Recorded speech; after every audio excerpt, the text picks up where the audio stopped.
કરમદાની ચટણી બનાવશું. તો તેના માટે જોશે આપણે કરમદા, ધાણા લીલા, આદુ, લસણ. આપણે પીસવા માટે જારમાં કરમદા નાખીશું, ધાણા નાખીશું, આદુ નાખીશું,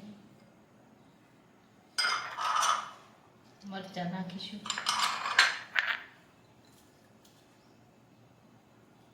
લસણ નાખીશું,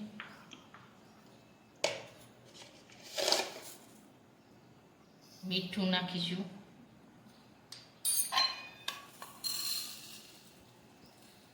ખાંડ નાખીશું, થોડું પાણી ઉમેરીશું. હવે આપણે આમ પીસી લેશું. હવે આપણી કરમદાની ચટણી છે તે પીસાઈને તૈયાર થઈ ગઈ છે. તો તૈયાર થઈ ગઈ છે આપણી કરમદાની ચટણી. અને અમારો આ વિડીયો ગમે તો મારી ચેક કે કુકીઝ એન્ડ એવરી ચેનલને લાઈક કરો, શેર કરો અને સબસ્ક્રાઈબ કરો.